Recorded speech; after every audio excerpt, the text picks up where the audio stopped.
بسم اللہ الرحمن الرحیم۔ امام مالک نے خبر دی، انہیں نافع نے، انہیں قاسم بن محمد نے، انہیں حضرت عائشہ صدیقہ رضی اللہ عنہا نے کہ انہوں نے ایک گدا خریدا جس پر مورتیں تھیں۔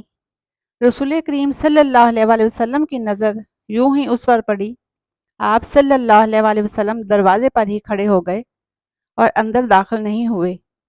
عائشہ رضی اللہ عنہا نے بیان کیا کہ میں نے آپ کے چہرہ مبارک پر ناپسندیدگی کے آثار دیکھے تو عرض کیا، یا رسول اللہ، میں اللہ کی بارگاہ میں توبہ کرتی ہوں اور اس کے رسول صلی اللہ علیہ وآلہ وسلم سے معافی مانگتی ہوں، فرمائیے مجھ سے کیا غلطی ہوئی ہے؟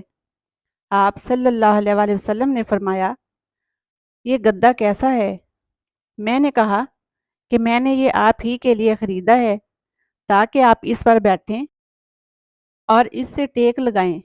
آپ صلی اللہ علیہ وآلہ وسلم نے فرمایا، لیکن اس طرح کی مورتیں بنانے والے لوگ قیامت کے دن عذاب کیے جائیں گے اور ان سے کہا جائے گا کہ تم لوگوں نے جس چیز کو بنایا اسے زندہ کر دکھاؤ۔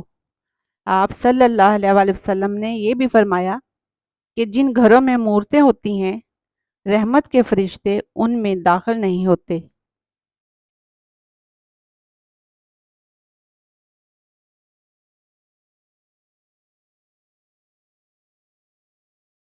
عمروں نے بیان کیا اور ان سے ابن عمر رضی اللہ عنہ نے کہ ہم نبی کریم صلی اللہ علیہ وآلہ وسلم کے ساتھ ایک سفر میں تھے۔ میں حضرت عمر رضی اللہ عنہ کے ایک نئے اور سرکش اونٹ پر سوار تھا۔ اکثر وہ مجھے مغلوب کر کے سب سے آگے نکل جاتا، لیکن حضرت عمر رضی اللہ عنہ اسے ڈانٹ کر پیچھے واپس کر دیتے۔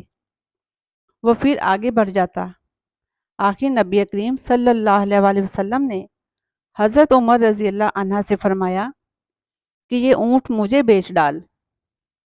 حضرت عمر رضی اللہ عنہ نے کہا، یا رسول اللہ، یہ تو آپ ہی کا ہے، لیکن آپ صلی اللہ علیہ وآلہ وسلم نے فرمایا کہ نہیں، مجھے یہ اونٹ دے دو۔ چنانچہ عمر رضی اللہ عنہ نے رسول اللہ صلی اللہ علیہ وآلہ وسلم کا وہ اونٹ بیچ ڈالا۔